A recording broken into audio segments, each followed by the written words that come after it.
Social media ki update sing miyam gi mafam da thamjari ahanbada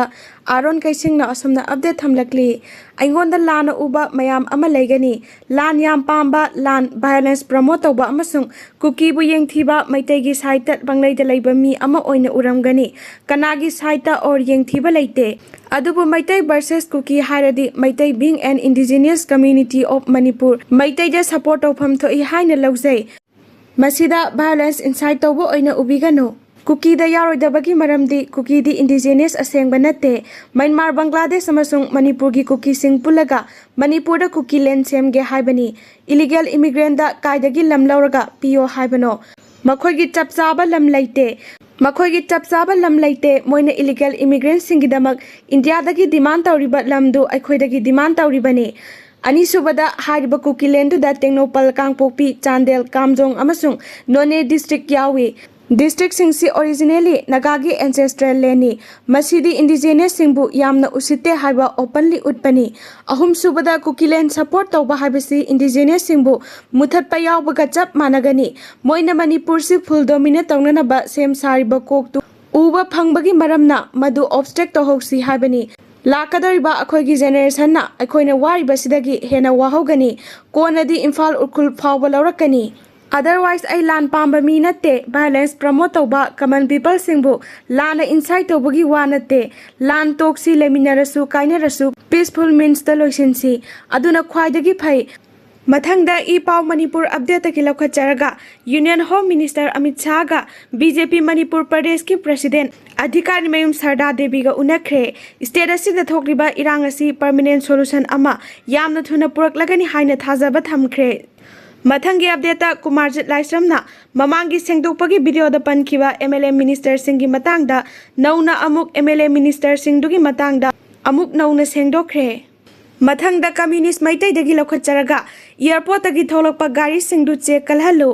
ID singdu phajana muna cross verification tawkho darkar oiraklabadi ID check tawnabagi app sijino maitegi fake ID passport pairaga kuki sing airport changnaba hotnagani haina pau ama leire amasung Guwahati da fake ID semananaba counter mayam ama lei Paltan Bazar Fancy Bazar ISBT mamang Bhubaneswar Barua Road asina singbani Silchar gi Monarbon Kolasip Lailapur Capital Point Sonai Road hariba mafam sing asida fake ID passport ki counter mayam ama leibani asumna section ba karimta kaide haina khanjai jiribam dagi sangba waradi moi Mizoram oina Manipur phawna bagi lambi hotnagani adubu yamna maru oiriba paudi former 4th CM amadi MNF ki founder Landenga gi lam hauji kuki bu avoid tawba haukhre tapna adubu yamna harauba kanade aikhoi maramdi lan loidri santi halaktri sing jangal lambi aikhoi maitai nongsa singna secure tawraga thamkhre Mathangda wawa launa hore page tagi lokhacharaga Aadhaar amadi voter card saraga Manipur da pusilakpa gen khupu amadi asaba Aadhaar voter card pairamba Myanmar masa ani Sisipur dagi fare hairi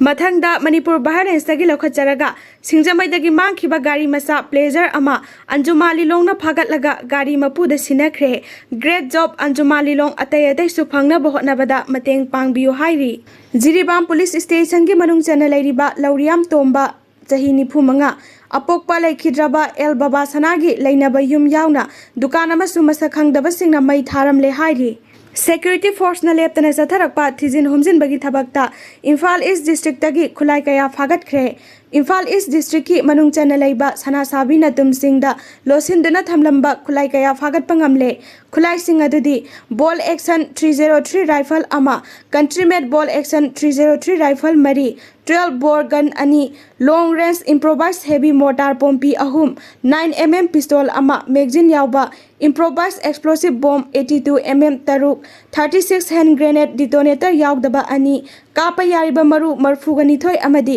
radio set ahumni hairi Churasampur district tagi khulai phagatkhre Churasampur district ki manung chana leiba Saidan village hill range da thiba humbagi thabak chathabada khulai paiba singna losinduna thamlamba oigani chingnaba khulai country made SBML 3 phagat pangamle hairi